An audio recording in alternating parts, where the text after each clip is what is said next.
of November 2014, and we are in the United Goddamn Kingdom. We are in Liverpool, England, home of the Beatles and probably other stuff, but Beatles is pretty much what they're known for.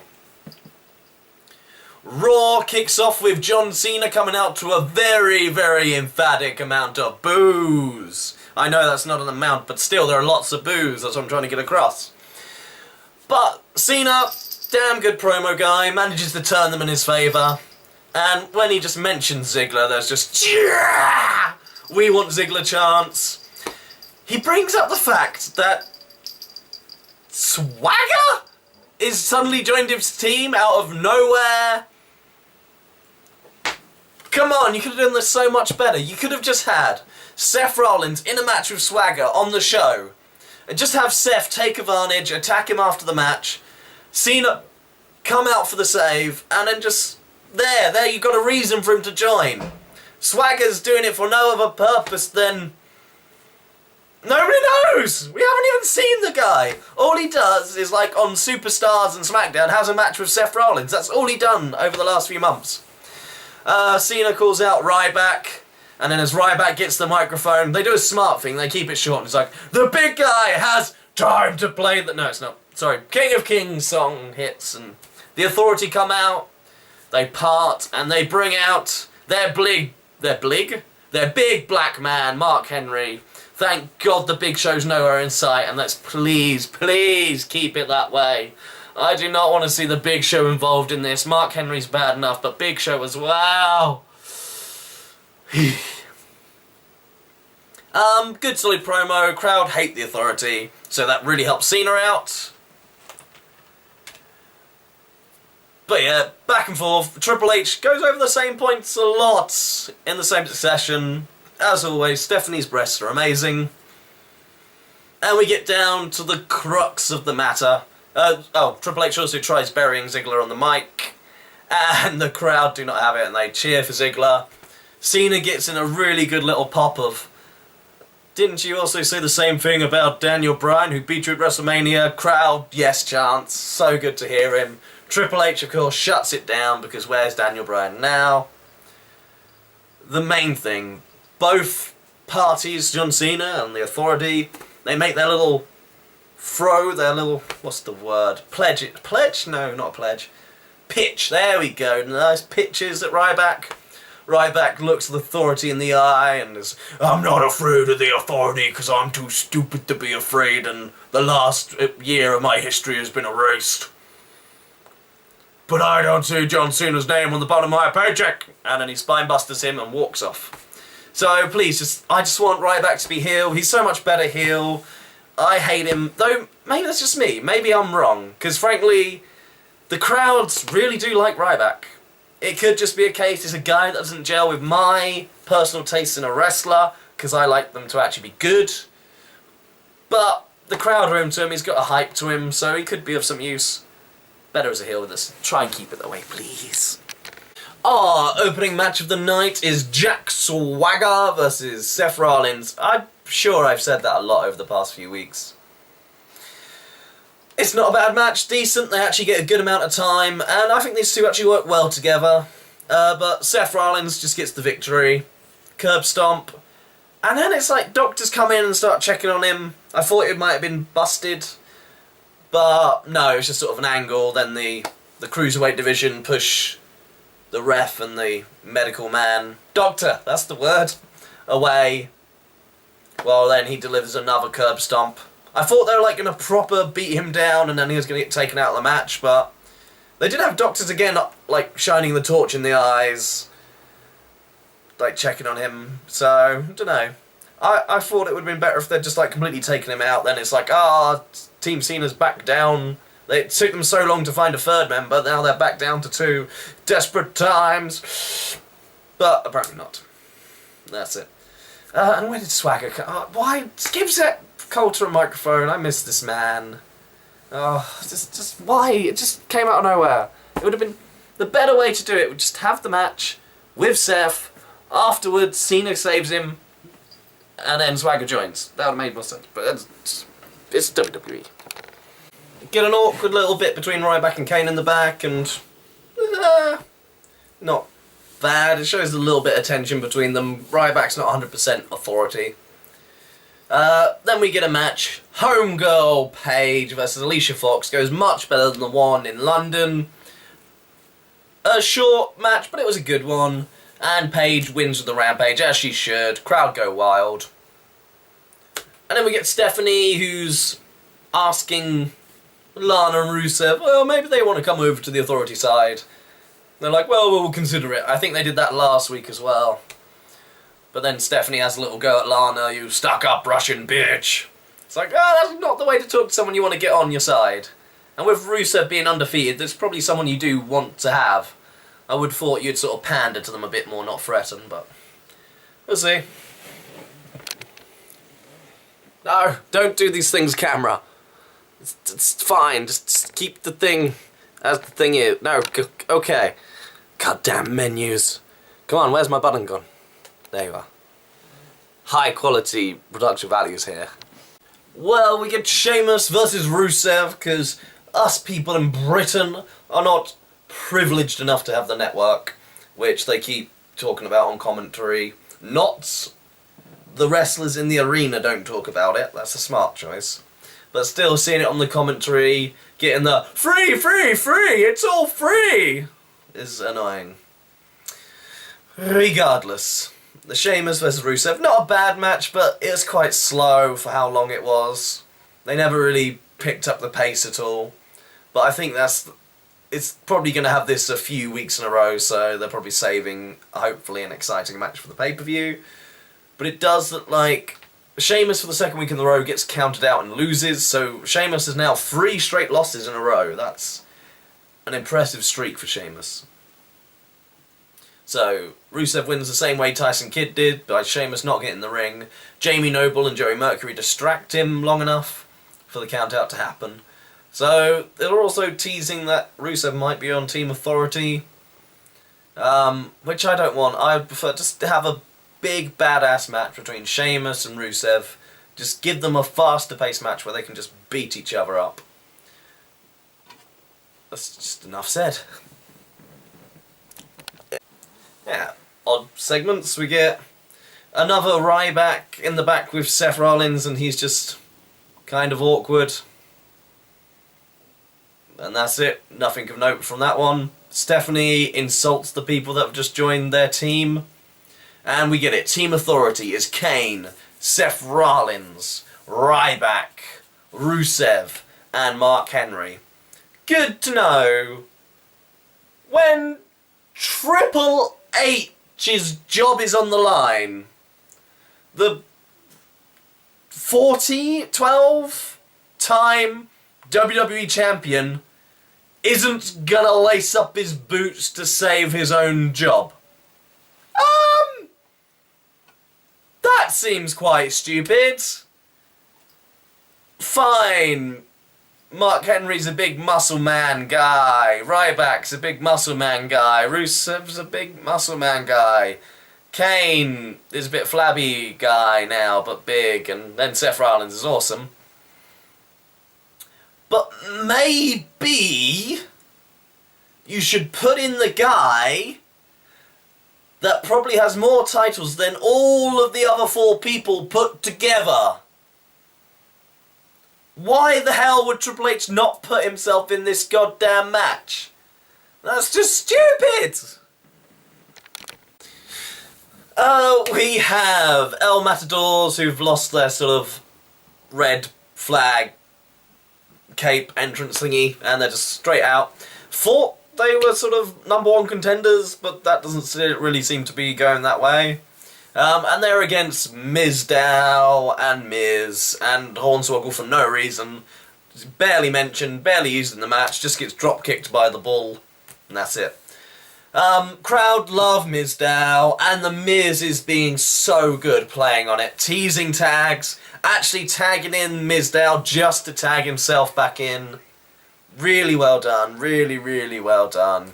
And frankly, I think these two are perfect to just stick in the tag team division for a while. Singles isn't going to do much for them at the moment, and we really need to bolster our tag team division because it is floundering. Good show. In the back, we have Ziggler to a nice little screamy cheer. Cena appears and says, yeah, Swagger's not doing good. So then they sort of say it's just the two of them against those 5. But Cena sort of gives him an out. It's like, you know, if you want to jump ship, you can. And Ziggler's like, nah, they've done too much. I'm going to help you take down the Authority. Going to watch your back. Yeah. Triple H comes in dancing and is like, you're banned from ringside, Cena. Another one bites of dust, and dances around.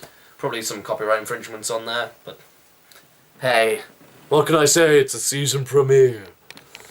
Oh, Ziggy Boy versus Mark Henry, and I don't care. That's a win in Ziggler's book, even though Mark Henry got DQ'd because he threw a chair at Ziggler's face.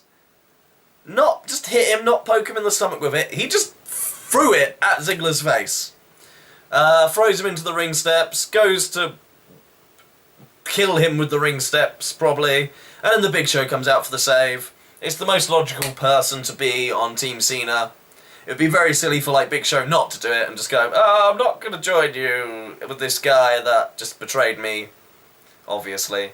So yeah, I've got to assume then the next person's going to be Sheamus. And if everything goes right, the 5th one on the day, it should literally be, as everyone's coming out for the match, should be Randy Orton.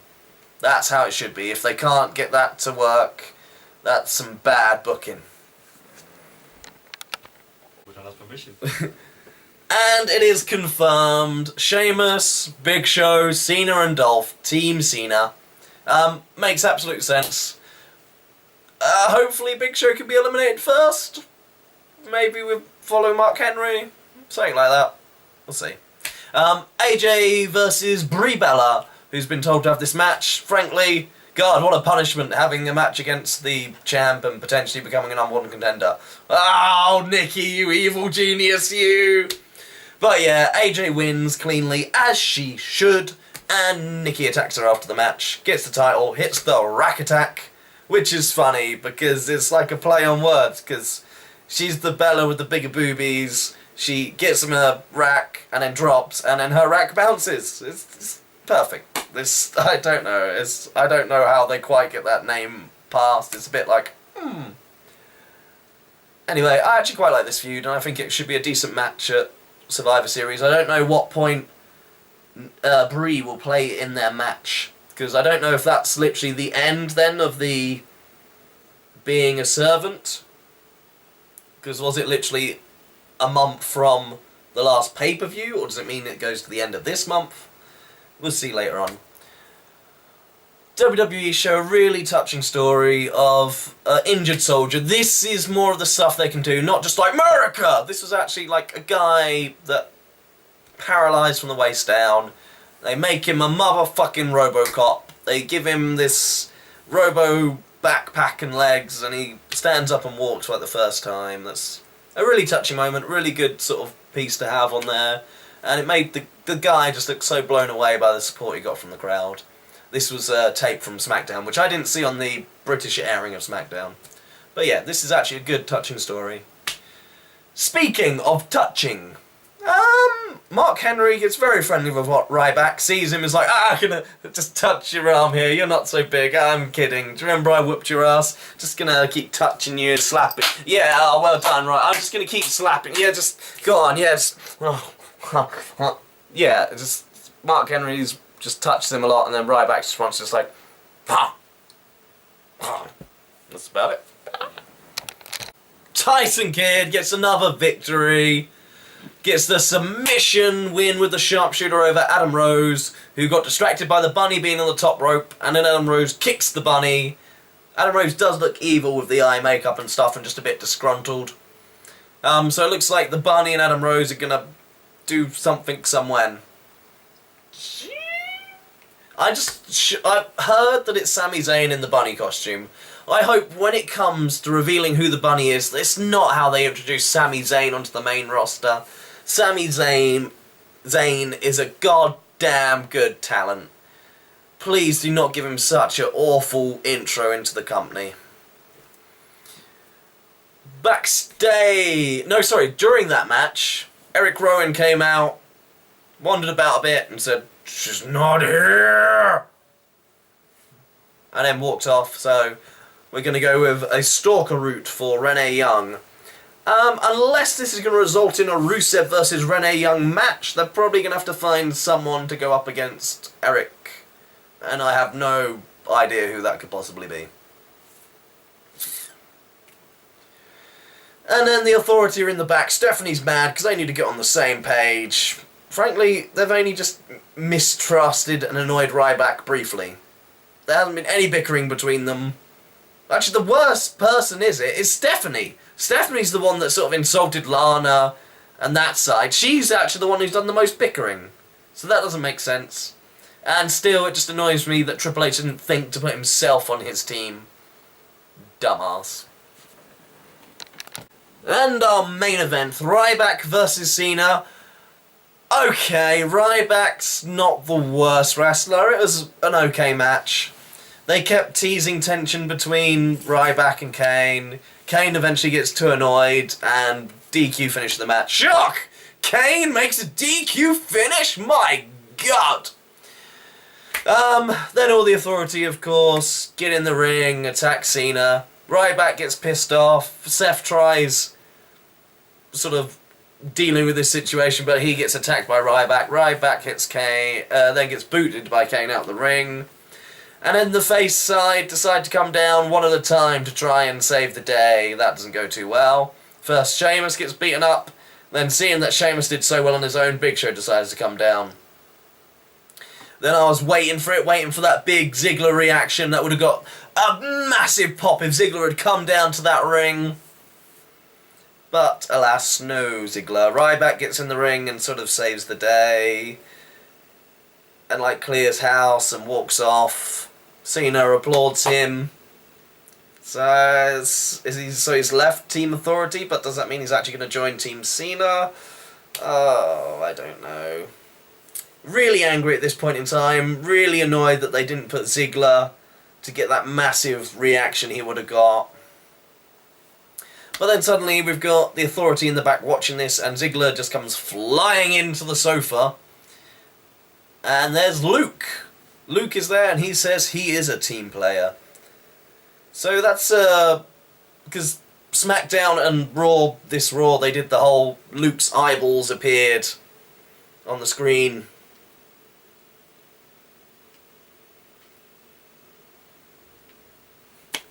Yeah. And then he's going to piece himself together with pieces of Ziggler. Well, he's now involved in this Authority angle, so I don't know exactly where they're going to go with that. But yeah, I'd have much preferred to have Ziggler just come out and get that huge pop in the main event spot. Well, I suppose at least they did actually give a reason for him not coming out and he wasn't just ignored. And I think Luke is quite an interesting choice to go in there. We'll have to see how he does in his singles run. So, a mixed Raw. Quite a lot of... They seem to have a storyline that seems perfectly set up. But they don't want to seem to do it, or they're giving themselves options not to. Because sometimes, like... Sometimes being predictable can be good. You know what's going to come, you know you get a reward. But other times, this is sort of now thrown a bit of speculation in. Will Orton be there now? Because that does mean Ryback could join Team Cena, then that's 5 versus 5. You've got Luke now on Teams Triple H Authority. So you've got a big mix. Let me know what you think in the Facebook thingy I have down in the description, or just in the comment section here. And until next time, like, subscribe, and TTFN.